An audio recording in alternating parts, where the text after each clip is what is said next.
महाराष्ट्रातील ताज्या घडामोडी पाहण्यासाठी आजच आपल्या न्यूज 15 मराठी या चॅनलला यूट्यूबवर सबस्क्राईब करा. तसेच इंस्टाग्राम आणि ट्विटरवर फॉलो करायला विसरू नका. न्यूज 15 मराठी, आवाज जनसामान्यांचा.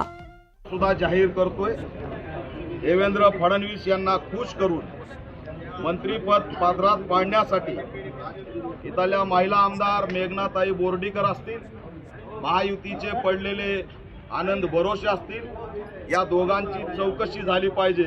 कारण प्रशासन कुठंच आरोपीला माथे फिरू म्हणत नाही, तर फक्त मेघनाताई बोर्डीकर याच त्याला माथे फिरू का म्हणतात हा प्रश्न मी त्यांना विचारतोय. त्यांनी येड्यांचं सर्टिफिकेट वाटायचं दवाखाना खोललाय का, असं सुद्धा प्रश्न मी या माध्यमातून मेघनाताई बोर्डीकरांना विचारतोय. हे दुर्दैव आहे की आज आमच्या समाजावरती बॉम्बिंग करून हल्ला केलाय, अल्पवयीन तरुणांवरती हल्ला केलाय. भीमनगर भागामध्ये भयभीत परिस्थिती आहे आणि या ठिकाणी त्यांना आतंकवादी नक्षलवाद्याच्या दृष्टीने बघितलं जातंय. त्यांना घराच्या बाहेर निघू दिलं जात नाही, वाटेत तेव्हा जाऊन त्यांना अटक केलं जातंय. त्याच्यामुळे त्यांच्यावरती या ठिकाणी या अन्यायाला वाचा फोडण्यासाठी मी या ठिकाणी आलोय. परिस्थिती बिकट आहे. मी जिल्हाधिकाऱ्यांना सांगितलंय की आपण कॅबिनमध्ये बसून सर्वपक्षीय बैठक घेऊ नये, तर या वस्त्यांमध्ये आमच्या समाजावर जो हल्ला झालाय त्याच्या जखमा टिपाव्यात, फोटो काढावेत, अहवाल बनवावेत.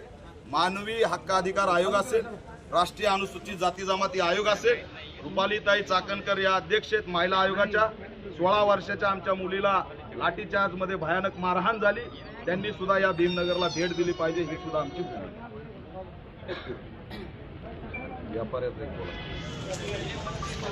व्यापाऱ्यांनी या ठिकाणी जी भूमिका घेतली ती सुद्धा राजकीय भूमिका आहे. व्यापाऱ्यांच्या अनेक मुद्द्यांसाठी आंबेडकरवादी रस्त्यावर उतरत आलेला आहे. आज सामाजिक सलोख्याची स्थिती निर्माण होत असताना व्यापारी महासंघाच्या पुढाऱ्यांनी बंडाचं निशाण पुकारून त्यांनी हे दंगल कायम राहावी अशी भूमिका घेतलेली. त्याच्यामुळे मी जिल्हाधिकाऱ्यांना मागणी केली की व्यापाऱ्यांची दादागिरी खपून घेऊ नका.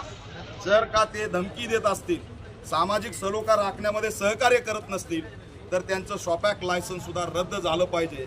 आणि ग्रामीण भागामध्ये दलितांवर अत्याचार झाल्यावर सामाजिक बहिष्कार टाकला जातो, त्याच धर्तीवरती परभणीमध्ये व्यापाऱ्यांनी शहरी व्यावसायिक बहिष्कार टाकलाय का, हा प्रश्न सुद्धा मी या माध्यमातून विचारून त्याची चौकशी झाली पाहिजे असा सुद्धा आरोप मी करतो. ज्या लोकांनी हे केलं, दगडफेक केली, हे सगळं केलं, मात्र काही जे लोक जे होते प्रशासनाला सहकार्य करणारे होते त्यांच्यावरही गुन्हे दाखल आलेले आहेत. नाही, याच्यामध्ये सर्वजण इथले महाविकास आघाडी असो की महायुती असो, दोघांनीही ज्यांनी निवडणुकीत त्यांचं काम केलं नाही त्या पुढाऱ्यांना टार्गेट केलेलं आहे. हे राजकीय टार्गेट आहे.